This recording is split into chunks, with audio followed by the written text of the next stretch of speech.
지금 이제 우리가 방학 기간에 비문학 부분을 배웠던 것들인데 이 부분들이 이제 어떻게 선생님이 수업해줬던 방식은 정해져 있습니다. 글의 구조를 분석하고 그 분석된 구조를 통해서 문제를 예측하고 문제의 출제 의도에 맞춰서 문제를 푸는 거라고 볼 수가 있는데 첫 번째 질문의 단락 정리를 좀 여기 선생님 지금 정리해 놓은 거예요. 자, 그러니까 첫 번째 질문 자체에서 이야기하고자 하는 건 뭐냐? 인간 복제에 대해서 이야기를 하는 거죠. 자, 그러면서 인간 복제를 가능하게 하는 생명의 기본 원리가 바로 DNA의 복제다. 자, 생명의 필연적 현상인 DNA 복제와 인간의 복제인데 여기서 이제 문제에서 여러분들이 글을 읽으면은 어느 부분이 나타날 수 있느냐라고 본다면 여기서도 이제 문제가 출제될 수가 있지. 왜? 일반적으로 나타나게 되는 DNA 복제라는 게 있어요. 그게 여러분 책에서는 뭐라고 볼 수 있냐면 일란성 쌍둥이가 되겠지. 이게 여기에 해당되는 거라고 볼 수 있지. 그다음 이제 두 번째 인간 복제라는 거는 바로 뭘 이야기하는 거. 우리 본문에서 여기서 다루고자 하는 이 인간 복제에 대한 이야기라고 볼 수 있어. 그러니까 이거는 이렇게 보면 되겠지. 인위적인 성격을 갖고 있는 거고 얘는 어떤 성격을 갖고 있어요? 자연적인 성격을 갖고 있는 거지. 그게 여러분들 그 뒤에 문제에 나왔다고 볼 수가 있습니다. 그렇지? 그래서 여러분들 3번 문제는 쉽게 풀 수 있는 이유가 바로 저 부분을 물어보는 거라고 할 수가 있는 거죠. 그 다음에 뒤에 있는 걸 보게 되면은 인간 복제에 대기되고 있는 여러 가지 문제들의 핵심이 뭐냐? 생명현상의 인위적 조절, 이거 자체가 문제다. 자, 생명현상의 인위적 조절에 이미 익숙해져 있는 게 현실이다. 그러니까 문제는 뭐냐면 이 문제점이 되고 있는 게 오늘날 현실화되고 있다라고 이야기하는 겁니다. 그러면서 글쓴이가 데리고 온 게 바로 뭐냐면 이거죠. 프로메테우스의 신화의 교훈을 봐야 된다. 이 교훈이 뭐냐? 신에게 도전하면 된다, 안 된다? 안 된다. 그거를 여러분들이 뽑아낼 수 있는 게 또 문제의 출제가 됐다고 볼 수 있습니다. 그리고 결론에서 글쓴이가 말하고자 하는 바는 마지막 7번째 단락에 나와 있다. 그러니까 단락 정리를 통해서 여러분들이 문제를 확인할 수가 있는데 1번 같은 경우 위글의 논지에 가장 가까운 것은 뭐 물어보는 겁니까? 주제를 물어본 거라고 할 수 있는데 주제는 어디에 나와 있죠? 마지막 단락에 나와 있다라고 있습니다. 마지막 단락 보면 이렇게 나와 있죠. 역설적이지만 미쳤습니다. 인간성의 과학을 확립함으로써 신과의 평화를 추구하는 노력에 의해서만 해결의 실마리를 뭐 할 수 있다? 찾을 수 있다라고 볼 수가 있습니다. 그렇지? 그러니까 결국은 뭐 해야 된다라는 거야? 이 부분에서 조절이 필요하다. 현재 있는 상태로 가게 되면 우리도 뭐가 될 수 있다? 프로메테우스처럼 될 수 있다. 벌을 받을 수가 있다 이거죠. 그러니까 조절이 필요하다 라고 이야기하는 게 이 글의 핵심 논지입니다. 그걸 물어보는 게 1번 문제라고 볼 수 있고 2번 문제 위글의 기억에 제시한 의도로 가장 가까운 것은 이라고 볼 수 있는데 프로메테우스 신화를 통해서 말하고자 하는 바는 뭐다? 신의 영역에 뭐 하면 안 된다? 도전해서는 안 된다. 그럼 여기서 말하는 신의 영역에 도전한다. 자, 용어를 통일시킬 수 있어야 되겠지? 신의 영역에 도전하는 거 이꼬르 인간을 인위적으로 뭐 하면 안 된다? 복제하면 안 된다. 왜? 인간을 복제하고 만들어내는 건 누구 역할이다? 신의 역할이다 라고 이야기했는데 거기에 도전하게 되면 문제가 된다. 그거를 물어보는 문제가 2번 문제예요. 그래서 2번에 보면 현대의 생명과학을 무조건 수용해서 안 된다는 점을 강조한다. 이때 현대의 생명과학을 다른 말로 고치면 뭐가 되는 거야? 인간 복제가 되는 거야. 같은 말이 현대의 뭐라고 볼 수 있어? 생명과학이라고 할 수가 있겠지. 그러니까 결국 여러분들 고3 수능 비문학 독서 파트의 핵심은 용어를 바꿀 수 있느냐 없느냐가 관건이에요. 근데 얘랑 같다라는 건 뭐를 통해서 증명해 줬냐면 요거야. 5번째 단락에 나와 있지. 오늘날의 현실이 뭔데? 생명현상의 인위적 조절이 오늘날의 현실이야.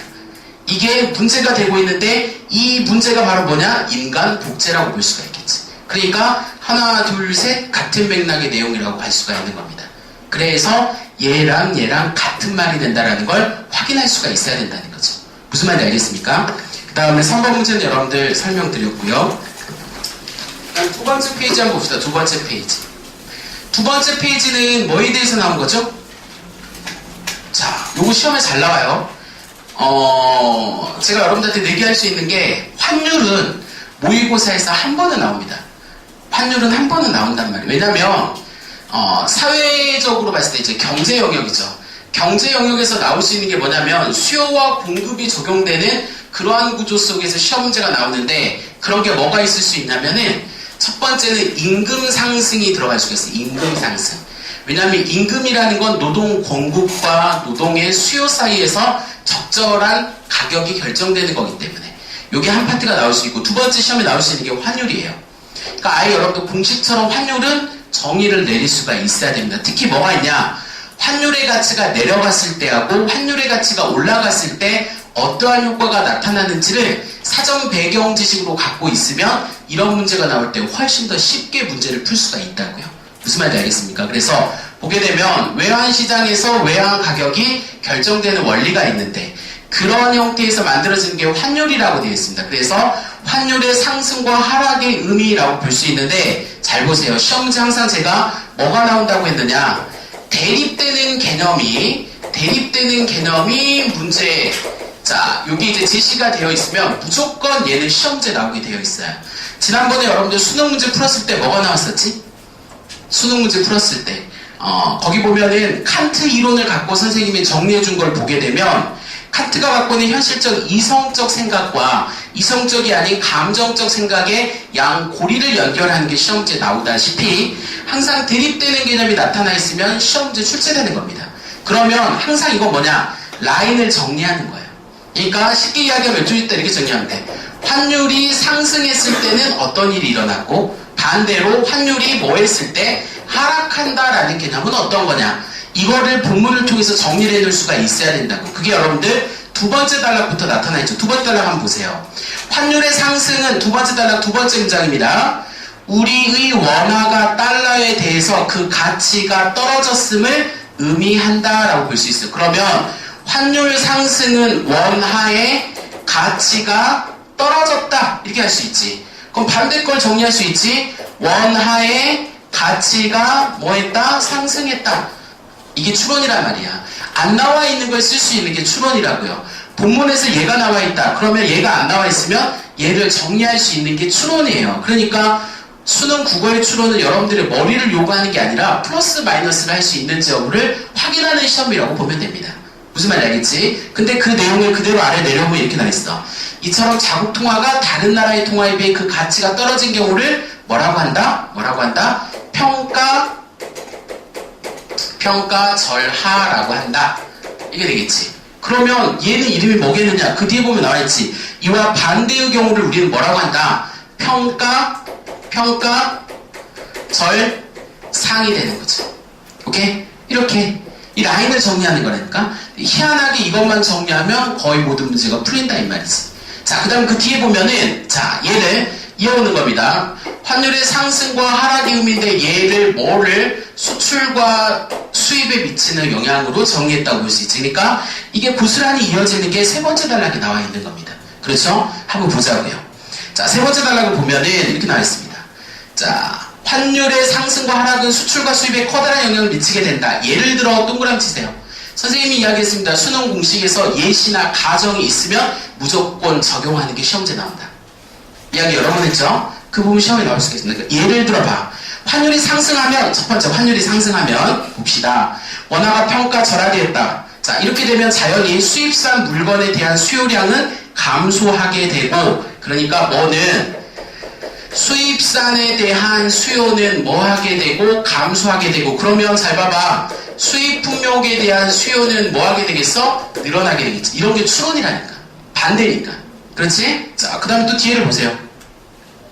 대체적으로 국산 물건의 수요가 증가한다 라고 볼 수 있으니까 국산에 대한 수요는 뭐 하게 된다? 증가한다. 반대로 국산에 대한 수요는 뭐 하게 된다? 감소한다. 이게 될 수가 있겠지. 그대로 정리하는 거야. 자, 그 다음 뒤에 대신 외국 사람들의 경우에는 이러한, 그러면 이때 정리할 때 중요한 게 외국 사람들의 경우에는 이렇게 나와 있지. 그러면 요 두 가지는 외국 사람이 아니라 뭐가 되겠어? 내국인이야.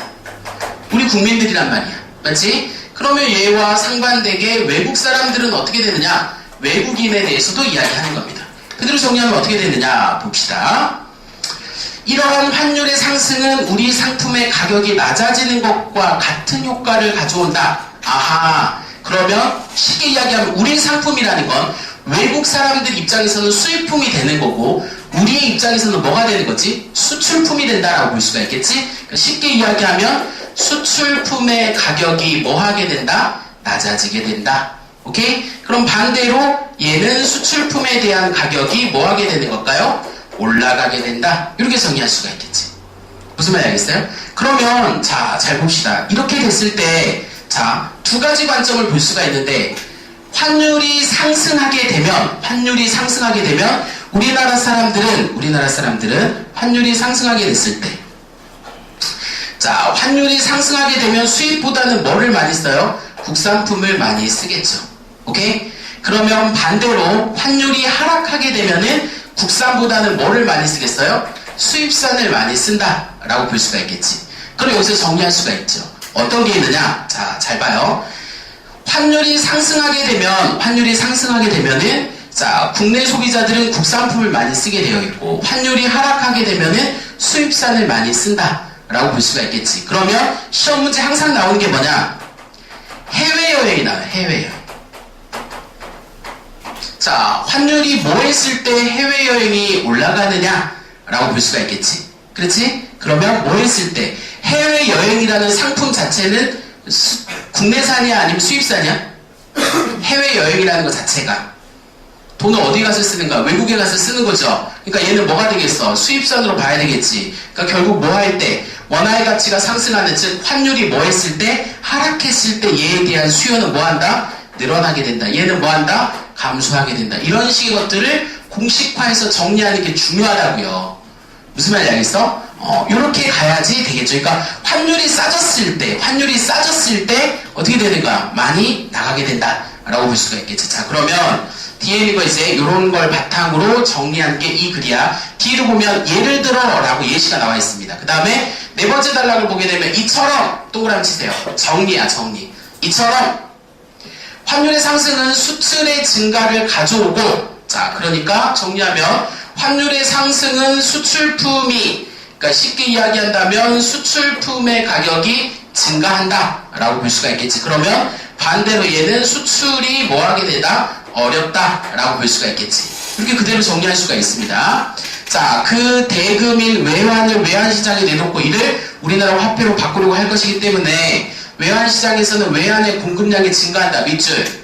환율이 뭐하게 되면 상승하게 되면은 뭐가 증가한다 라고 볼 수 있냐면 외환 공급이 뭐하다? 외환 공급이 뭐한다? 증가한다. 반대로 환율이 하락하게 되면 외환 공급이 뭐한다? 하락한다. 이렇게 이야기할 수가 있겠지. 그대로 지금 있는 걸 정리하는 거예요. 자, 그러면서 봅시다. 이러한 경제에서 보면 우리는 외환시장에서 우상향하는 공급 곡선을 생각할 수 있다. 한편 환율의 상승은 수입의 감소에 의해서 외국 상품을 사기 위한 외환의 수요 감소를 시킨다. 이러한 점에서 보면은 우리는 환율의 변화와 반대 방향으로 외환시장의 외환 수요 곡선을 생각할 수 있으므로 이는 우하향 수요 곡선을 의미한다. 밑줄 칩니다. 자, 이 부분까지야. 그래서 결국 정리한 게 외환시장에서는 우상향하는 공급 곡선과 우하향하는 수요 곡선이 만나 균형 환율과 균형 외환 수요량 네모칩니다. 균형 환율이라는 건 적정한 가격이라고 볼 수가 있습니다.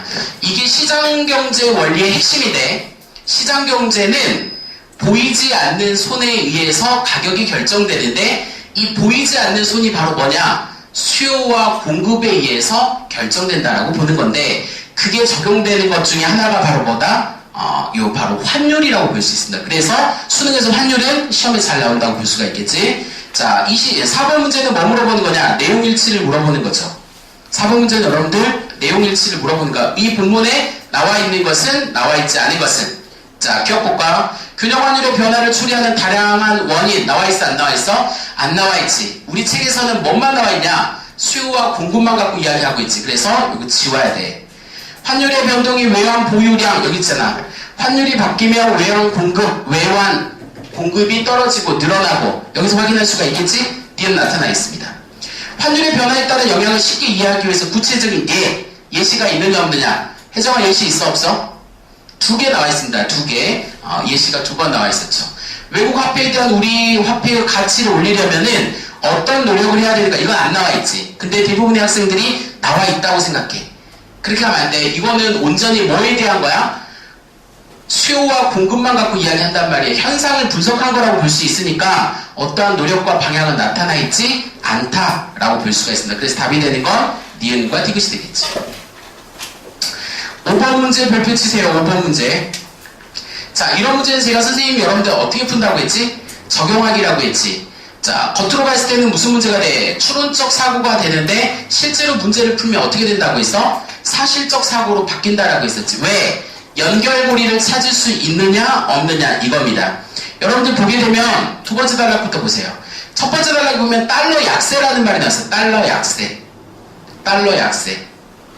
됐지? 달러 약세라는 거는 뭘 이야기하는가? 환율이 뭐 한다라는 거지? 달러 약세라는 거는 원화 가치가, 자, 적용하면 이렇게 되잖아. 달러가 약세가 됐다.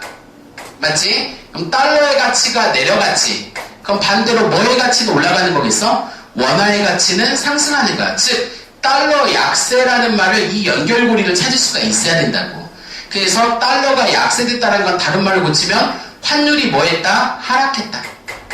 무슨 말 알겠지? 그 라인에 해당되는 게 지금 여러분들 보기 문제의 답이라고 볼 수가 있어요. 그래서 그 다음부터는 뭐가 되는 거야? 적용하기가 된다 이 말이라고. 왜? 보기는 뭐에 대해서 나와 있으니까? 달러 약세에 대해서 나와 있으니까. 달러 약세를 본문에 나와 있는 말로 바꾸면 뭐가 된다? 원화 가치가 상승하게 된다. 다른 말로는 뭐다? 환율이 하락하게 된다. 이게 바로 뭐가 된다? 평가 절상이 된다. 오케이? 그러면 그 내용 일치에서 적절하지 않은 걸 찾는다 라고 볼 수가 있겠지. 5번에 봐봐. 해외여행에 주력하는 우리나라 여행업체의 수지를 악화시킨다 라고 볼 수 있는데 여기 봐봐. 해외여행 써줬지. 해외여행은 어떻게 된다고 했어? 원화의 가치가 상승하게 되면 해외여행의 수요자가 뭐한다? 늘어나게 된다 이렇게 됐지. 그러니까 이 해외여행을 담당하는 사람은 이익이야 손해야? 이익이 되겠지. 그거를 물어보는 게 몇 번 문제? 5번 문제라고 할 수가 있습니다. 그래서 결국 이거를 정리해낼 수 있느냐 없느냐 이걸로 모든 문제를 풀 수가 있어요. 그러니까 단지 여러분들이 잊고 풀려고 하면 안 되고 이렇게 정리, 요 정리, 요 정리. 환율은 무조건 시험에 나온다고 했어요. 요거는 무조건 맞춰야 됩니다. 그 다음에 6번 문제는 초등학생용 문제. 위그리 내용과 일치하지 않은 것은 이렇게 나와있지. 김민수 맞췄어? 틀렸지? 이 왜 틀리겠어? 왜? 어렵게 풀려고 하니까 틀린 거예요. 어렵게 풀려고 하니까 쉽게 풀란 말이야. 내용 일치잖아. 그렇지? 알고 있는 거에 대한 내용을 물어보면 되지. 이번에 봐봐. 환율이 하락하면 여기 나와있네. 환율이 하락하게 되면 다른 말로 고치면 원화의 가치는 뭐 하게 된다? 상승하게 된다. 이 말을 뭐라고 한다? 평가절상. 거기 보면 뭐라고 하지? 평가절하. 이 초등학생용 문제가 나왔네. 어떡하니 이거 고3한테 초등학생 문제를 내놔서. 여러분들이 자존심의 문제죠. 초딩인지 중딩인지 고딩인지는 6번 문제를 통해서 확인할 수가 있습니다. 그러니까 틀리면 초딩이에요. 무슨 말인지 알겠지? 맞추면 중딩입니다. 무슨 말인지 알겠지? 그러니까 요런 걸 한다라는 것 자체가 여러분들 의미가 별로 없는 건데 7번 문제 빨리 갑시다. 7번 문제는 중딩 문제예요. 그러니까 여러분들 여기서 이제 중학교를 나왔는지 아니면은 여러분들이 검정고시 출신인지 혹은 외국에서 거주했는지를 확인할 수 있는 문제가 7번 문제인데 이런 문제는 어떻게 푼다고 했지? 그 단어를 갖고 풀면 안 돼요. 그 단어 앞뒤에 연결고리를 갖고 풀으라고 했습니다. 그래서 여러분들 7번의 기억 문제를 보게 되면 기억을 봐봐. 자, 된다라는 서술어가 나와있지? 그럼 호응관계를 찾으면 돼. 뭐가 됐느냐? 영향을 미치게. 그러니까 미치게 됐다 이 말이 어떤 거에 영향을 주게 되었다 이 말이라고. 맞지? 그럼 그 다음에 동그라미 치고 선택지에서 봐봐. 자, 되다 앞에 뭐가 됐냐? 친구가 동그라미. 되다 뭐가 됐냐? 사업이 됐지. 되다 뭐가 됐지? 야수가 됐습니다. 되가 뭐가 됐지? 산이 됐어요. 되다 뭐가 됐습니까? 가르치게 됐다 이 말이라고.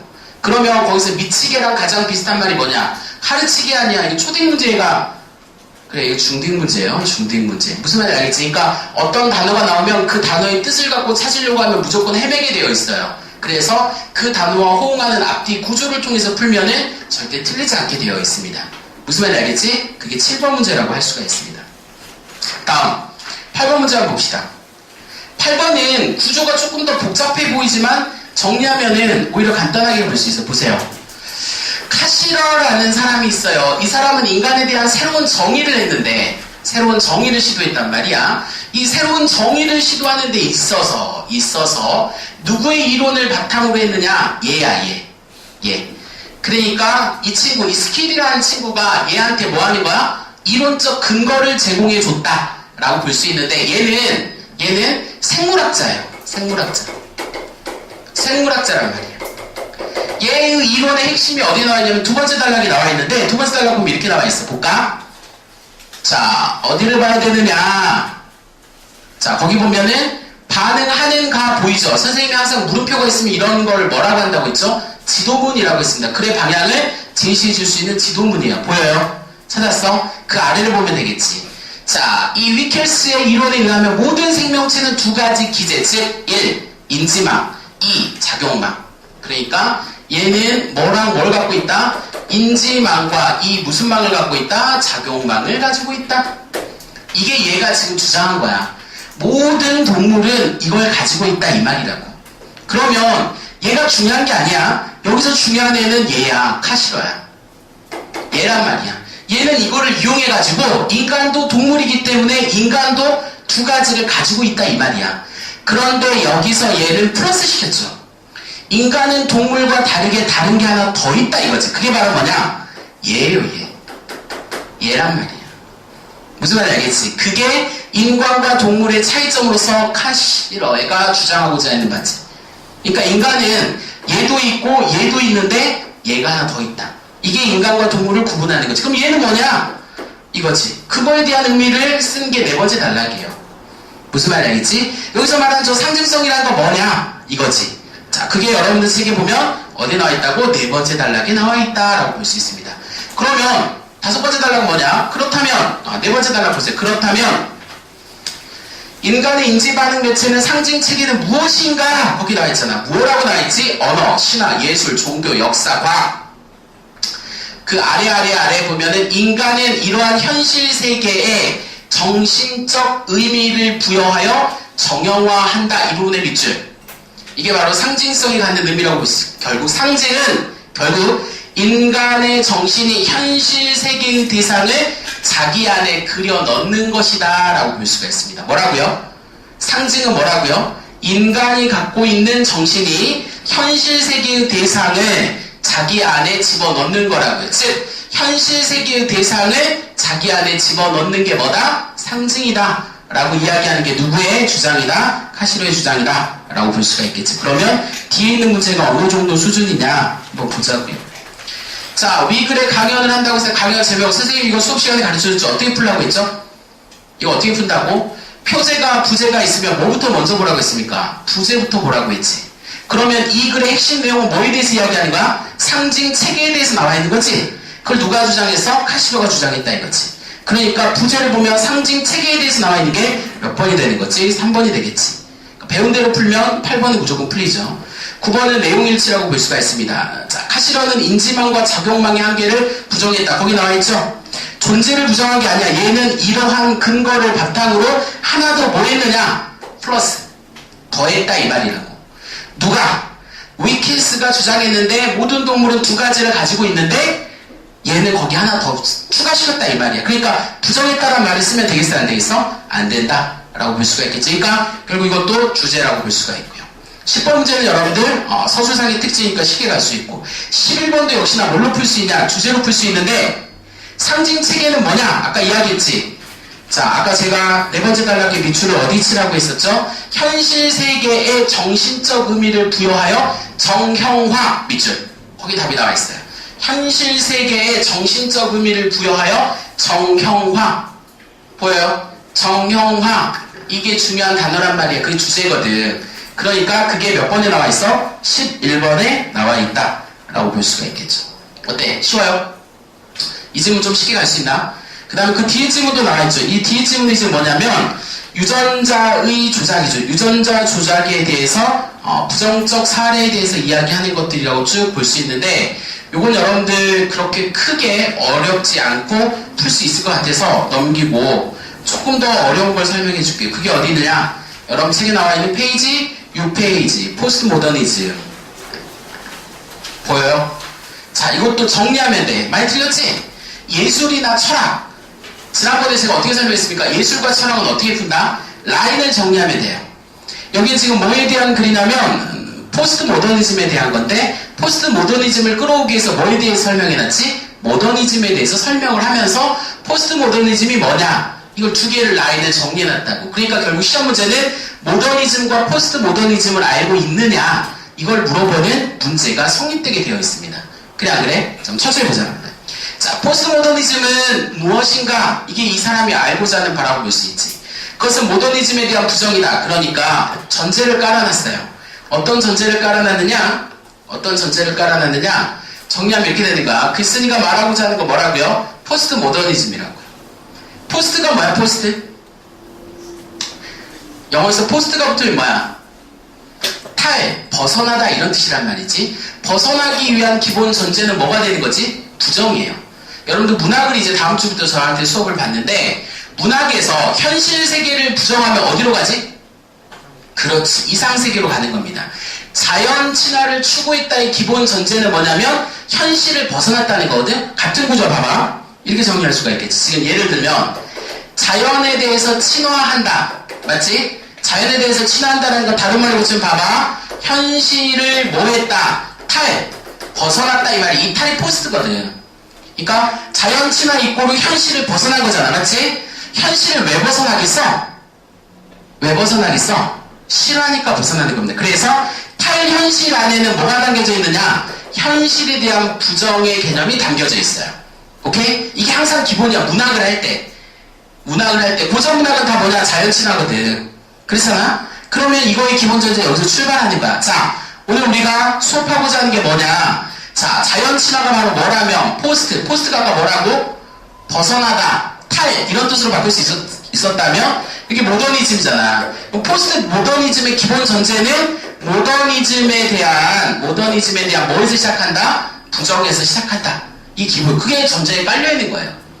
무슨 말이겠지? 그러니까 포스트 모더니즘과 모더니즘 무슨 관계다? 상반관계다. 이게 전제에 깔려 있으면 쉽게 풀 수가 있다고요. 갈까요? 자, 보자고요. 두 번째 갑니다. 자, 모더니즘은 세 번째 줄이죠. 예술의 자율성을 그 근본으로 삼는다. 윗줄. 모더니즘의 속성이야. 모더니즘의 속성입니다. 정리하면 모더니즘은 뭐다? 예술의 자율성을 추구한다. 잡아. 모더니즘, 포스트 모더니즘. 잘 보세요. 이거 중요해. 지금은 이제 모더니즘, 포스트 모더니즘 이런 게 많이 나오지 않는데 불과 3년 전 수능까지만 하더라도 항상 예술 영역에서 나왔던 부분이라고 볼 수 있습니다. 이거는 예술만 적용되는 게 아니라 모든 인문 사회에서 모더니즘과 포스트 모더니즘은 항상 적용되는 거라고 볼 수 있는데, 그게 이제 왜 그러느냐? 이 글을 읽어보면 대략 알 수가 있다고. 표정이 눈이 왜 그래? 왜 그래? 자, 집중하고 갑시다. 보자고요. 자, 모더니즘은 예술의 뭐를? 자율성이야. 알겠어? 모더니즘은 예술의 자율성. 무슨 말인지 몰라도 쓰면 돼요. 정리거든. 나는 이해하라고 안 했죠. 수업을 하면서 단 한 번도 여러분들한테 배경 지식을 요구하거나 이해하라고 하지 않았습니다. 내가 여러분들한테 수업하면서 강조했던 건 정리해라. 정리해라. 손으로 정리하건 머릿속으로 정리하건 둘 중에 하나만 하면 됩니다. 갑시다. 자, 예술의 자율성은 근대적 사고의 일환이다. 같은 말. 근대적 사고. 근대적 사고가 뭔지 몰라도 괜찮아요. 같은 편이에요. 모더니즘, 예술의 자율성, 근대적 사고 다 같은 편이라고요. 됐죠? 그 다음 뒤에 거 갑시다. 자, 그렇다면 예술의 자율성의 개념을 부여하는 근대 미학의 근본 공식은 뭐냐? 첫 번째, 예술은 지적활동. 지적활동. 그 다음에 또 둘째 뭐라고 나왔습니까? 도덕적 활동과 구별. 도덕적 활동과 구별. 그대로 정리하는 거야. 그 다음에 세 번째는 뭐다? 예술은 실천적인 활동과 무관. 자, 실천적 활동과 무관. 자, 그러면 쉽게 이야기하면 이거야. 답이 거의 나와 있어요. 봐봐. 자, 여기 보면은 모더니즘이라는 건 지적 활동으로서 도덕적 활동과 구별되며 실천적 활동과 무관하다 이렇게 정리되어 있잖아. 그럼 포스트 모더니즘은 뭐가 되겠어? 도덕적 활동과 비슷하고 실천적 활동과 무관하지 않다. 그렇잖아. 이게 뭐에 해당되는 거겠어? 포스트 모더니즘이 된다 이 말이야. 왜냐하면 서로 어떤 개념이니까? 상반되는 개념이니까. 왜? 포스트라는 말 안에 뭐가 포함되어 있다? 부정이라는 말이 포함되어 있기 때문에. 그렇잖아요. 자, 뒤에 읽어봅시다. 확인해 볼게요. 자, 그래서 뭐라고 나왔냐? 셋째까지 했습니다.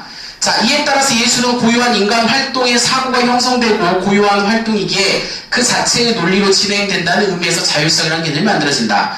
그렇다고 고유하고 자율적인 자기 논리로 진행할 수 있는 예술의 주체는 누구인가? 창의성과 상상력을 소유한 천재이다. 아하. 얘는 누가 하는 거다? 천재가 하는 거예요. 그게 모더니즘이에요. 그게 모더니즘이라고. 그래서 모더니즘의 기본 전제는 일상을 기본적으로 배제하는 데 출발합니다. 예술을 하는 사람은 일반인과 다르다 라는 게 모더니즘의 기본 공식이라고 할 수가 있겠지. 자, 근데 뒤에 봐봐. 그렇다고, 자, 뒤에 보게 되면, 그 다음 단락이야. 그렇다면, 이러한 근대 미학의 공식을 부정하고 나서 포스트 모더니즘의 일반적 특성은 뭔가? 첫째, 동그라미. 저자 혹은 작가의 개념이 커다란 변화에 초래되었어. 포스트 모더니즘 예술가들은 자아라든가 저자 혹은 창조적 천재 같은 주체의 개념을 포기했어. 밑줄. 그러니까, 이렇게 되는 거. 포스트 모더니즘은 첫째, 천재가 아니야. 천재가 아니란 말이야. 이거를 추구한 예술가들은 천재가 아니야. 자아를 추구한 사람들이 아니라고 포기했다라고 되어 있지. 그러면서 뒤에 볼까요? 자, 뭐라고 나와 있느냐? 이제 예술가는 더 이상 진지한 시각에서 새로움을 창조해내는 특이한 존재가 로서의 자아가 아니라 밑줄. 과거와 현실의 문화적 파편들을 뭐 하는 거지? 재배라는 거야. 재배열. 과거나 현재의 파편들을 문화적 파편을 뭐 하는 거야? 재배열하는 거야. 재배열. 그러니까 새로운 걸 추구하는 게 아니라 있는 거를 다시 뭐 하는 거지? 바꾸는 거라고 볼 수가 있습니다. 이게 뭐야? 포스트 모더니즘이에요. 포스트 모더니즘. 보여? 그럼 포스트 모더니즘에서 여러분들 딱 떠오르는 게 뭐가 있어? 예술 중에 포스트 모더니즘. 새로운 걸 재배열하는 거. 그게 뭐가 되겠어? 그게 뭐가 되는 거야? 몰라요? 그게 뭐지? 여러분들 많이 하는 것 중에 여러분들 생활 속에서 우리가 잡아봐. 기존에 있는 게 있어. 뭔가 새로운 걸 창조해내는 게 있다면 포스트 모더니즘의 관점에서는 새롭게 만드는 거지. 그게 뭐가 되겠어요? 리메이크가 되겠죠. 복고가 되는 겁니다. 그대로 갖고 오는 게 아니라 그걸 살짝씩 조금씩 바꿔놓는다 이 말이라고. 무슨 말인지 알겠어? 그런 형태가 일종의 뭐가 되겠어? 포스트 모더니즘의 관점이 된다 이 말이라고. 새로운 걸 창조하는 개념이 아니라고요. 그 다음 갑시다. 이러한 저자 혹은 작가들의 죽음은 위대한 예술가들의 기념비의 작품이라는 개념에서도 종말을 가져왔다. 여기서 중요한 단어가 개념의 종말을 가지고 왔다 할 때 도의 동그라미 있어. 도는 영어로 이야기한다면 포함관계를 이야기하는 거라고 볼 수 있어. 이러한 의식이 기존에 갖고 있던 위대한 예술가라는 인식을 종말을 가지고 왔다 이 말이라고. 자, 베냐민이 지적했듯이 고유한 것으로부터 예술작품이 지지고 있는 강의, 아우라는 대량 복제 기술을 통해 오염되고 파괴되었다. 대량 복제의 네모칩니다. 기존의 예술가들은 위대한 천재였어요. 딱 하나밖에 못 만들었단 말이야. 근데 오늘날 기술의 발전으로 뭐 할 수 있었지? 다 복제가 가능하단 말이야. 그래 안 그래? 세계에서 제일 비싼 5대 그림 중에 하나가 들어가는 게 뭔지 알아요? 모나리자 알아요? 그게 산정된 가치로 8천억 정도 된다고 해요. 니네 집에 8천억 있어요? 없지. 근데 우리 집에는 그 그림이 있어요. 그 그림이 있다고. 심지어는 그 그림 밑에 달력이 있습니다. 그러니까 이게 뭐야? 옛날에는 그 그림을 가질 수 있는 사람이 하나밖에 없었을 거 아니야, 맞지? 근데 지금은 어때? 복제가 가능하니까 여러분들 집에도 뭘 둘 수가 있어? 그 그림을 둘 수가 있단 말이야. 즉, 예술이 갖고 있는 이 위대성과 이 예술가의 천재성의 아우라는 대량 생산으로부터 뭐 되기 시작했다?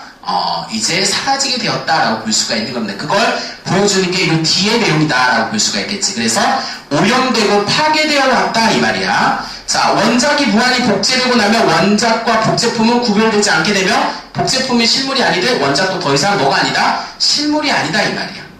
무슨 말인지 알겠지? 그러니까 사실 여러분들 미술관에 가가지고 실물을 본다고 해서 그 감흥이 막 살아나느냐? 그런 건 아닙니다. 그리고 참고로 여러분들 미술관이나 이런 데 갔을 때 진품을 진열하는 경우는 20% 정도밖에 안 돼요. 대부분은 A급 모조품이 나오게 되어 있단 말이에요. 특히 우리나라는 더 그래요. 왜 그런지 알아? 우리나라 사람들은 가면은 뭐해? 만지지?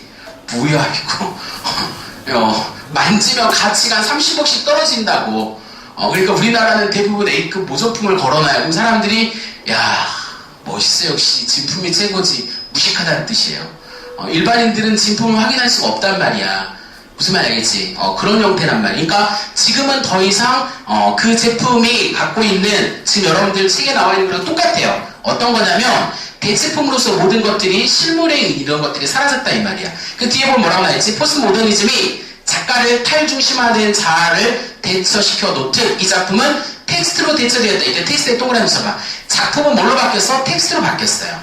그럼 포스트 모더니즘의 텍스트 뭐냐? 의미한다. 의미에 동그라미 치세요.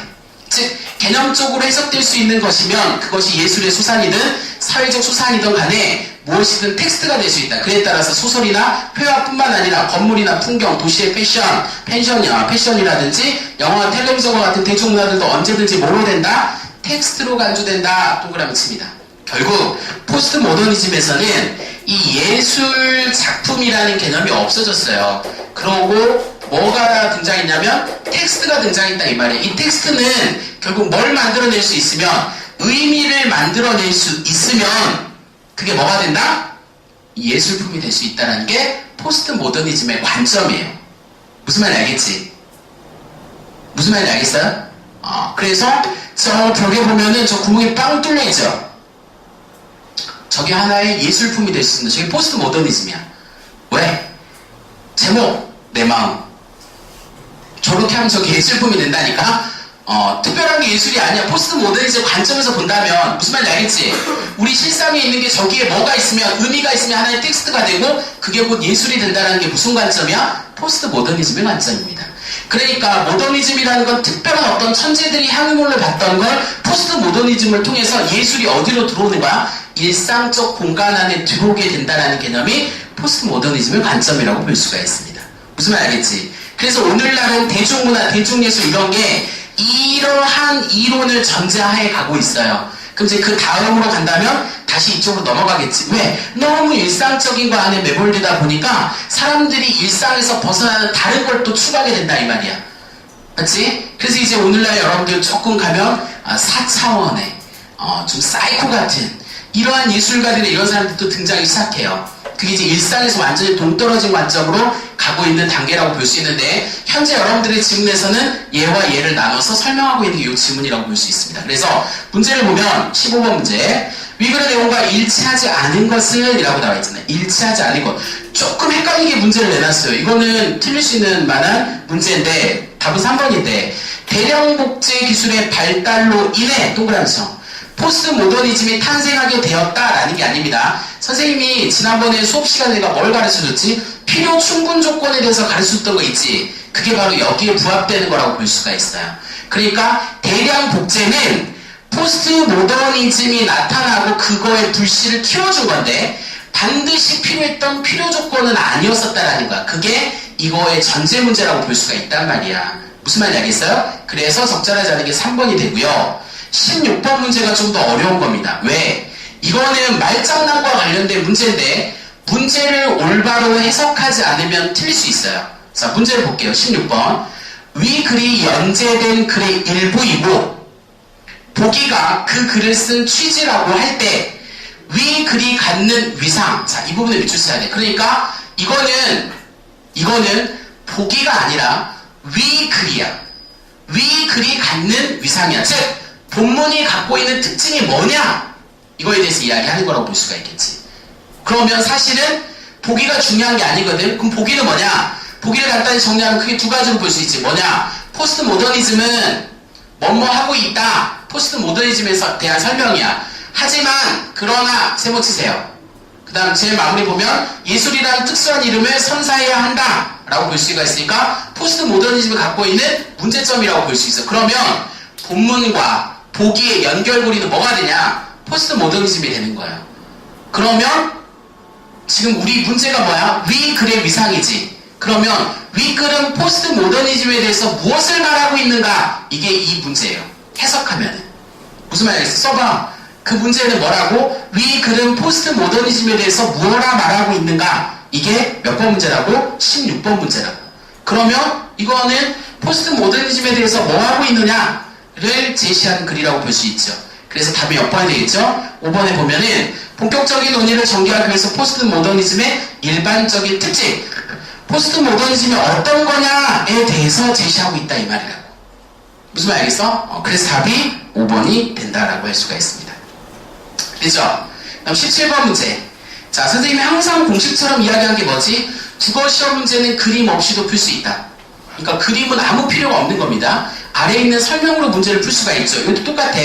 거기 보면 뭐라고 나와있냐? 이렇게 나와있습니다. 자, 그 아래 설명을 보면은, 자, 라우션버라는 그는 신문지에서 오려낸 글귀에 고전의 회화에서 빌려온 이미지를 캠퍼스를 붙여놓은 방식으로 작품 제작했다. 그러니까 지금 얘는 뭐에 대한 설명이야? 포스트 모더니즘에 대한 설명이라고 볼 수가 있겠지. 그거에 대한 설명으로서 가장 적절한 것은 뭐냐? 포스트 모더니즘은 여기 보면 뭐라고 나와있지? 과거와 현재 파편을 재배열하는 사람들이 포스트 모더니즘이라고 했잖아. 그러니까 포스트 모더니즘에 대한 설명을 물어보는 게 17번 문제다 라고 할 수가 있겠죠. 됐어요? 요렇게. 그 다음에 나머지 것들은 지금 이제 내용일치와 관련된 문제고, 여러분들이 조금 힘들어하니까 제가 딱 하나만 설명을 할게요. 그럼 좋겠지? 민수야, 그렇게 하면 좋겠어?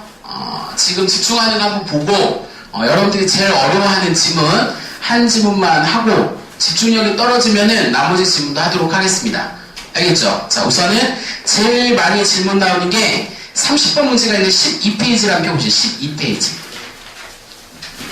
자, 잘 봐봐. 이거는 충분히 시험에 나옵니다. 양자역학은 언제든지 시험에 나올 수가 있어요. 언제든지 시험에 나올 수가 있다. 근데 사실은 이걸 이론적으로 설명하게 되면은 복잡해져요. 근데 이거를 그냥 국어적으로 해석해야 돼. 그러니까 나는 과학자가 아니에요. 나는 국어 선생님이잖아. 맞죠? 여러분들한테 과학적인 이론을 설명하는 사람이 아니라고. 내가 여러분들이랑 하는 건 뭐냐? 글을 분석하는 겁니다. 글을 분석. 글을 분석한다는 건 뭐냐? 정리하는 거야. 그렇지? 그래서 간단하게 한번 글을 정리해보면 봅시다. 여러분 책 페이지 12페이지. 12페이지를 보면 왜 이런 지문이 시험에 나올 수밖에 없느냐를 확인할 수가 있습니다. 과학이 아니에요. 자, 갑시다. 양자세기의 불확정성의 원리는 우리가 어떤 물체를 본다는 것이 어떤 것인가를 생각해봄으로써 이해할 수 있다.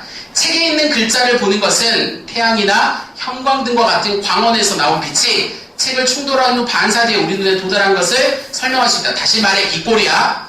우리가 무엇인가를 보고 있다는 것은 그 대상이 부딪혀서 튕겨나오는 광양자를 인식하는 것이다.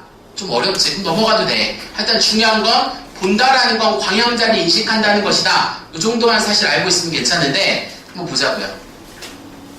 자, 집중 안 하면 어떻게 한다고 했지? 다음 질문 간다고요. 자, 그 다음 봐. 그렇지만 우리가 글을 읽고 있는 지금 이 순간에도 수없이 많은 광양자가 종이를 때리고 튕겨 나오는데도 불구하고 종이가 움직이지 않는 이유는 무엇일까? 실제로 국기 경기 중에서 플래시를 터뜨려 사진을 찍는다고 해서 공의 움직임에 영향을 주거나 집에 불이 켠다고 해서 물건들이 움직이는 일은 일어나지 않는다. 이는 광양자가 비록 에너지를 지니고 있으나 책을 움직이는 데 필요한 에너지와 비교해서는 무한히 작기 때문이다. 그래서 고전 물리학에서는 어떤 측정 행위가 어떤 식으로든 측정 대상에 영향을 미치지 않는다고 전제했다. 이 부분에 비추세요.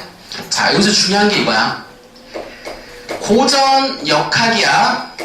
고전 역학의 기본 전제는 뭐였냐? 거기 있는 거 그대로 쓰면 돼. 고전 물리학이 고전 역학인데 측정 행위가, 요거는 꼭 알고 있어야 돼. 정리한 거야.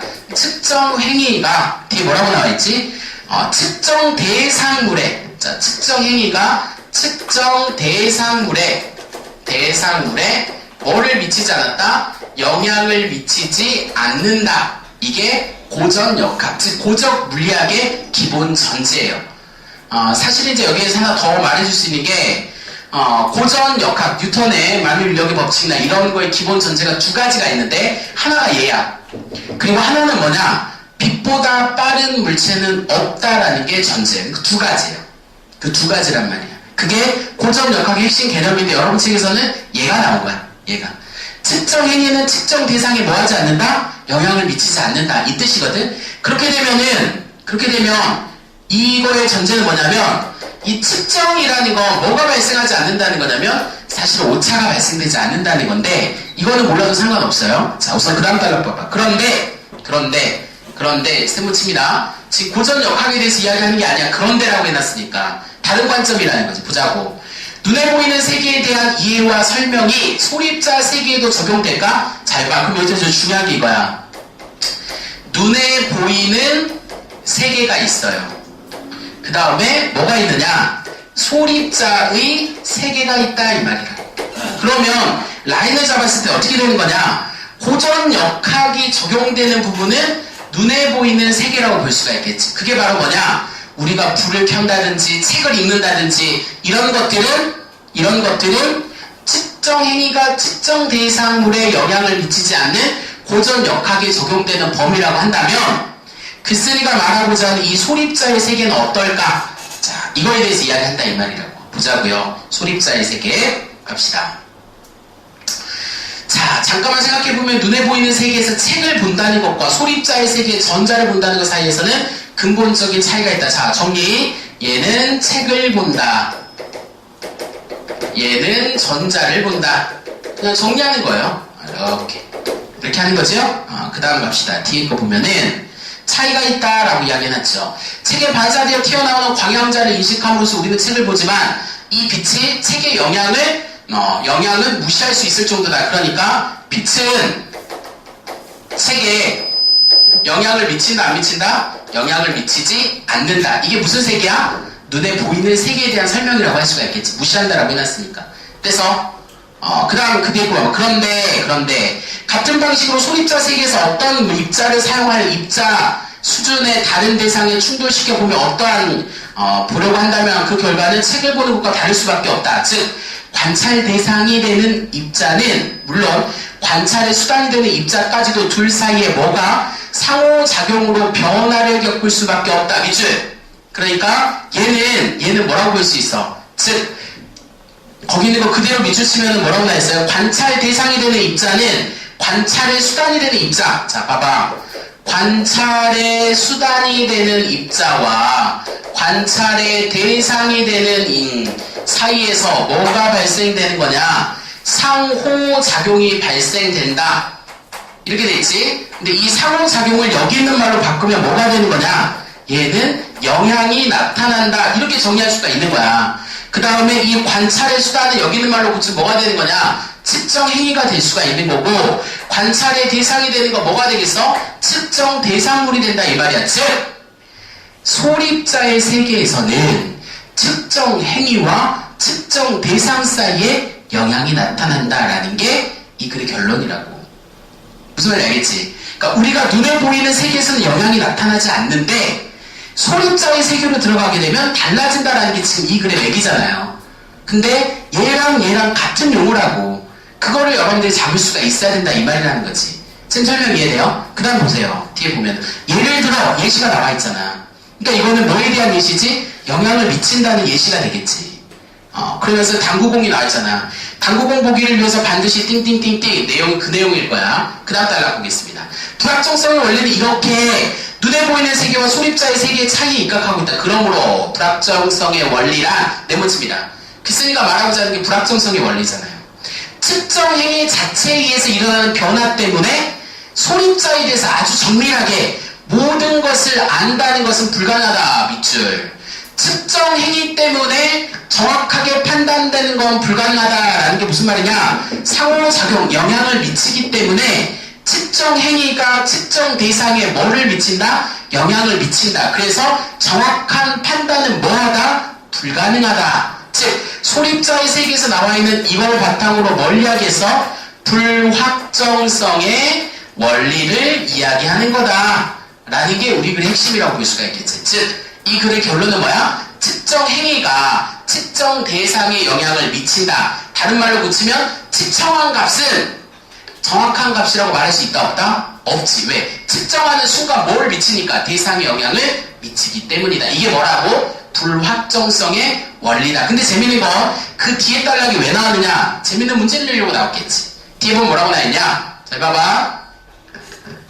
소립자의 위치를 정밀하게 측정하기 위해 더 많은 입자를 충돌시킬수록 위치값에 대한 오차는 줄겠지만 오히려 대상의 운동량과 같은 속도의 오차는 점점 더 커지게 된다. 자, 그러니까 이제 두 가지가 생기는데, 이 불확정성의 두 가지는 하나는 뭐냐? 잘 봐봐. 위치 값을 정확하게 알려고 하니까 뭐에 영향이 미쳤지? 속도에가 문제가 생겼다 이 말이야. 그럼 반대로 속도를 정확하게 알려고 하면 뭐가 문제가 생기겠어? 위치 값에 문제가 생기겠죠. 무슨 말인지 알겠어? 그게 이 마지막 두 개에 나와 있단 말이야. 그러면 당연히 이거 갖고 시험 문제가 또 나올 수가 있겠지. 왜? 적용하기를 물어보는 게 시험 문제 나온다 이 말입니다. 그래서 여러분들 문제를 풀면은 30번 문제 위 그린 내용과 일치하지 않는 것은 1번 광양자 같은 소립자는 에너지를 지니지 않는다. 에너지가 있죠. 근데 우리 눈에 뭐 하지 않는다? 보이지 않는다. 전제를 물어보는 문제고 31번 문제가 틀렸을 거예요. 맞힌 사람은 고3이 돼도 됩니다. 맞힌 사람은 고3이 돼도 된다고요. 이 문제가 제일 어려운 건데 왜 어렵느냐? 문제 해석을 못해서 어려운 거예요. 근데 실제로 이게 모의고사에 나왔던 문제거든? 근데 애들이 정답률이 30%밖에 안 됐어요. 70%는 틀렸는데 심지어는 이게 왜 답안지를 보고 이게 왜 답인지도 몰라요. 왜 답인지도 모른다고. 그래서 지금부터 설명하면은 문제 해석이 중요합니다. 수능에는 그런 문제가 3문제 나와요. 문제를 해석해야지 풀 수 있는 문제가 3문제 나온다고. 국어시험 문제 3문제 나오는데 나머지 과목도 나와요. 수학도 있고 탐구형도 있어요. 그러니까 여러분들 중에 최소한 5문제는 문제를 해석을 못해서 틀린 거야. 여기서 말하는 해석을 못한다라는 건 오독한 거예요. 오독. 문제를 오독했다고. 좀 너무 어려운 표현을 썼나요? 문제에서 뭐를 물어본지를 못 찾았다는 거야. 자, 그러면 이 문제 포커스, 아까도 그런 문제가 나왔었죠? 어떻게 풀어야 되는지. 얘를 잘 봐. 자, 문제를 봐야 돼. 보기를 보는 게 아니고 문제를 봐야지 해석할 수가 있다고. 문제를 보면 이렇게 나와있죠. 보기의 사례를 소립자의 세계에 적용하여 밑줄쳐. 그럼 여기서 답이 나온 거야. 우리 글은 뭐에 대해서 이야기했지? 우리 글은 뭐에 대해서 이야기했어? 그래, 이 두 가지 세계에 대해서 이야기했잖아. 그럼 문제를 안 읽어도 보기의 사례는 눈에 보이는 세계라고 보면 돼. 얘를 뭐에 적용하라고 했지? 소립자의 세계에 적용하라고 한 겁니다. 무슨 말인지 알겠어? 그렇게 됐을 때 어떠한 결론이 나오겠느냐 이거라고. 보이지? 자, 보기 내용을 여러분들 보면은 운동량 보전 법칙이라는 거거든. 그렇지? 운동량 보전 법칙이라는 건 뭐냐? 얘예요. 뭐 하지 않는 거지? 영향을 미치지 않았다라는 거. 그게 운동량 보전 법칙이에요. 근데 얘를 어디다 적용하면은 소립자 세계에 적용하게 되면 달라진다는 거거든. 무슨 말인지 알겠지? 왜 달라져? 특정 행위 자체가 특정 대상에 뭐하니까? 영향을 미치기 때문이라는 거지. 무슨 말인지 알겠어? 그러니까 이거에 대한 답은 보기로 푸는 게 아니라 본문으로 푸는 겁니다. 본문 어디로? 소립자의 세계에 대한 글쓴이의 관점을 찾아내면 된다 이 말이라고. 무슨 말인지 알겠지? 글쓴이의 관점 핵심은 뭐야? 우리 눈에 보이지 않는 소립자의 세계로 넘어가게 되면 특정 행위 자체가 특정 대상에 영향을 미치기 때문에 정확한 판단이 불가능한 불확정성의 원리가 나타난다라는 게 우리 글의 내용이란 말이지. 그래서 답이 여러분들 몇 번이 되는 거냐면 1번이 되는 거예요. 무슨 말인지 알겠지? 대부분 애들이 이거를 보기를 열심히 읽어요.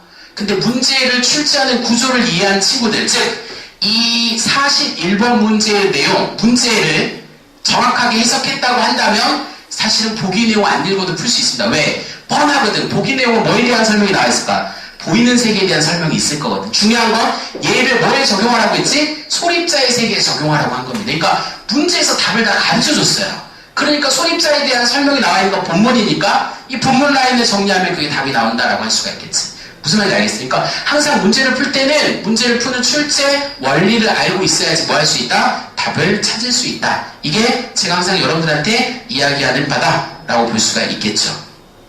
그래서 그 다음에 32번의 네모지. 네모는 이 문제 때문에 나온 거야.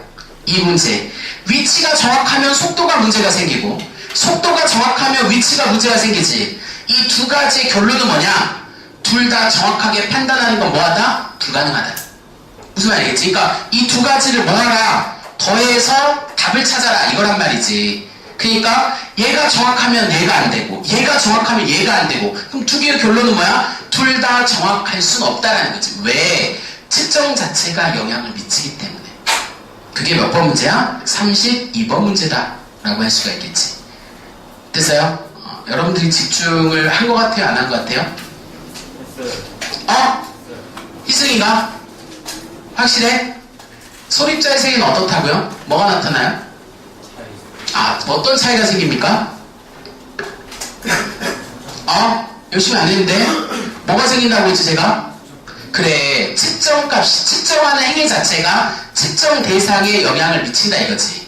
이런 것들이 되게 중요한 논리거든. 근데 이거는 배경이 아니라 정리예요, 정리. 그러니까 정리를 하다 보면 여러분들이 몰라도 답을 찾을 수가 있다니까. 어떤 개념을 갖고. 여러분들 그 이타성은 어떻게 할만했어요? 어려웠을 텐데. 이타성 하나만 더 해줄까요? 알겠습니다. 여러분들이 그렇게 여러와 같이 원하니까 선생님은 좀 쉬고 싶지만 해솔이나 민수나 다 원하니까 요거까지 하도록 하겠습니다. 마지막이니까 집중하자고. 페이지 9페이지야. 이것도 쉬워. 9페이지. 자, 나는 아니었는데 여러분들이 원해서 하는 거니까 나를 욕하면 안 되겠지. 준영아. 그렇지? 내가 지금 이렇게 이름 불러주면 이게 전국으로 이름이 타요. 그래서 여러분들 막 이제 댓글이 붙을 수가 있겠지. 혜정이가 누구야? 뭐 이런 애들. 내가 계속 불렀던 민수는 누가? 이런 애들. 뭐 이렇게. 그러면 어떤 애가 거기 머리 나와 있는 애가 민수야. 뭐 이렇게 이제 막 댓글이 달릴 수도 있는데 좀 집중할 필요가 있죠.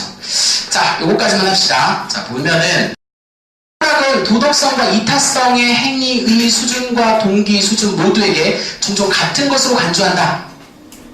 첫째, 등식은 도덕성이 항상 우리로 하여금 타인들에 의해서 자기 이익을 희생하도록 요구한다는 것이고, 둘째 등식은 이타적 욕구에 의해서 유발되는 것은 도덕적 원리에서 유발되는 것과 동일하다는 것이다. 그런데 세모, 만약 도덕 원리가 그 동기가 되지 않고서도 이타적 욕구를 가질 수 있다면 이타성이 도덕적 본질이라는 주장 또는 이타성이 이꼬르 도덕성이라는 등식은 약화될 거다. 눈치챘죠? 글쓴이가 말하고자 하는 건 이타성과 도덕성이 같은 게 아닐 수도 있다라는 거야. 사람들은 이타성이 이꼬르 도덕성이라고 보는데 글쓴이는 뭐 할 수도 있다? 아닐 수도 있다라는 게 글쓴이의 관점이라는 거지. 맞지? 근데 그 고리를 뭘로 설명할 거냐? 거기 나와 있어요. 뭐라고 나와 있지? 거기 보면은 자, 이렇게 나와 있지. 도덕 원리가 그 동기가 되지 않고서도 잘 봐. 이거를 깨는 방법은 이 이타성에 대한 원인이 뭐가 아닐 수도 있다? 도덕성이 아닐 수도 있다 이 말이라고. 이타성은 타인을 위하는 행동이거든. 근데 이 타인을 위하는 행동이 도덕적인 거에서 오지 않을 수도 있다 이겁니다. 무슨 말인지 알겠어? 쉽게 이야기하면 이거야. 쉽게 이야기하면은 자, 지금 이제 전국적으로 유명한 애가 민수죠. 그러니까 민수를 설명을 하면은 민수가 쓰러져 있는 사람을 도와줬어요. 이건 이타적 행위라고 볼 수가 있지. 맞지? 그러면 대부분 애들은 민수는 착해서 도와줄 거야 이런 이야기를 할 거 아니야. 근데 민수가 좋은 일을 할 때마다 제가 100만 원씩 주기로 한 거예요. 그래서 얘는 쓰러져 있는 친구를 도와줬단 말이야. 그럼 이거는 도덕성을 기반으로 갈 수 있겠어 없겠어? 없을 수도 있다는 거야. 쉽게 이야기하면. 하여튼 그 정도까지 몰라야 되는데 내가 여러분들한테 쉽게 이해를 하자면 그러한 비유를 들어준 거죠. 자, 그럼 실제 글을 한번 보자고요. 봅시다. 도덕 원리에 의해서 추종되지 않는 이타성의 예로. 자, 그러면 이렇게 되는 거야. 어떤 거냐? 도덕성에 기반하지 않는 이타성이야. 그러니까 이 말은 다른 말을 고치면 이타성과 뭐는 다르다? 도덕성은 뭐하다? 다르다. 그거에 대한 뭐라고 볼 수 있어? 예라고 볼 수가 있겠지. 이렇게. 맞지? 예가 나와 있습니다. 봅시다. 자식에 대한 부모의 헌신을 둘 수 있다. 부모가 이기적인 이유에서가 아니라 아이들의 행복 그 자체를 위해서 헌신하고자 한다면 그것은 일종의 이타성이다. 부모들은 그와 같은 심리적인 이타적 욕구를 어떤 도덕 체계에서 의거하지 않고서도 가질 수 있다. 그리고 그러한 심리적 이타성은 도덕적 핵심이라고 할 수 있는 일반성이나 보편화 가능성을 갖추지 못하고 있다는 점에서 도덕성과 본질적으로 차이가 있다라고 볼 수 있어요. 그러니까 첫 번째 사례는 바로 뭐냐면 부모의 헌신이야. 헌신. 그거는 도덕적으로 약한 사람을 도와줘야 되기 때문에 하는 그런 건 아니라는 거야. 그게 지금 하나의 사례고. 그다음 두 번째 갑시다. 두 번째는 뭐가 있냐? 이와 반대로 만약 이타성 없이도 도덕성을 실현할 수 있다면, 즉 이타적 동기 없이도 도덕적 원리를 따를 수가 따를 수가 있다면, 잘 봐봐. 그러면 여기서 중요한 게 이거야. 화살표 문제 제가 가르쳐줬죠. 화살표 문제. 화살표 문제 핵심이 뭐냐? 얘는 이거다. 이타성과 도덕성이 같지 않다는 걸 설명하기 위해서 뭐를 지웠냐면은 얘를 지웠어요. 얘 없이 얘만 나타나는 사례라고 보면 돼. 근데 이와 반대로라고 해놨지. 그러면 그 다음 단락은 이거야. 이타성과 뭐가 도덕성이 같지 않다라는 걸 설명하기 위해서 이거는 반대로 뭘 지우는 거냐면 얘를 지우고 얘가 실현될 수 있음을 보여주는 거지. 그 글 구조가 뭔지 알겠지. 두 번째 단락은 저 둘이 서로 같지 않다라는 거. 즉 같다라면 동시에 나타나야 된단 말이야. 근데 같지 않기 때문에 따로따로 나타날 수 있다고 보는 겁니다. 그래서 얘는 도덕성 없이도 이타성이 나타날 수 있다라는 사례. 그 다음 단락은 이타성 없이도 뭐가 나타날 수 있다라는 거야? 도덕성이 나타날 수 있음을 보여주는 거예요. 그대로 지금 설명이 나와 있잖아. 그래서 그 사례가 나와있지. 이타성이 도덕의 본질이라는 주장은 더욱 심각한 도전에 처하게 된다. 의무주의적 도덕관과 종교적 신념, 특히 유신론적 확신에 근거한 도덕성은 이타성의 동기 없이도 도덕성을 실천하는 예가 될 수 있다. 의무주의적 도덕관은 행동의 동기가 자신이든 타인이든 사람들과 행복과 무관하다고 간주하다. 따라서 이타적 욕구와 무관하게 도덕적으로 올바른 행위를 할 수 있다. 게다가 이타적 동기를 갖는 행위가 도덕적으로 나쁜 경우가 있을 수 있다는 점과 반대로 이기적 동기와 유발된 행위가 도덕적일 수 있다는 점은 이타성과 도덕성을 더욱더 멀게 한다. 뒤에 거 필요 없이 그냥 이렇게 정리하면 돼요. 거기 보면 뭐냐면 도덕적 의무주의자. 자, 얘네들이 도덕성을 추구하는 이유는 이타성에 기반을 하는 게 아니라 다른 요소들에 의해서 나타난다 이거죠. 여러분 책에 보면 종교적 신념이라든지 또 뭐가 있었지? 거기 보면은 도덕관 뭐 이런 것도 있었잖아. 특히 유신론 이런 것들. 그러니까 남을 도와줘라. 왜? 이타성이 아니라 하나님의 이야기에서. 맞지? 형제를 사랑하라. 원수를 사랑하라. 왜 사랑해야 돼? 성경에 써져 있습니다. 하나님 이야기. 이런 게 이제 종교적 관점으로 뭐 하는 거라고 볼 수 있지? 도덕성을 발현하는 거라고 볼 수가 있다 이거지. 그런 게 그 단락이야. 그 다음 봐봐. 일반적으로 도덕성이 심리적 이타성 혹은 이기성과 무관할 수 있다는 견해는 황금률을 비롯한 주요 도덕이론을 취하는 근본 입장과도 일치한다. 예컨대 동그라미 예시야. 황금률은 자신과 다른 사람을 공평하게 대하라는 입장을 취하고 있지 이기적이거나 이타적인 거를 요구하지는 않는다. 모든 사람은 각각 한 몫으로 해서 최대 다수의 최대 행복을 주장하는 공리주의 도덕 원리나 자신의 의지나 준칙이 항상 동시에 보편적 입법의 원리에 타당하도록 행동하라고 주장하는 의무주의 도덕 원리도 정확하게 그렇다라고 볼 수 있어요. 그러니까 여기에 나와 있는 입장들이 바로 뭘 지지하는 거냐?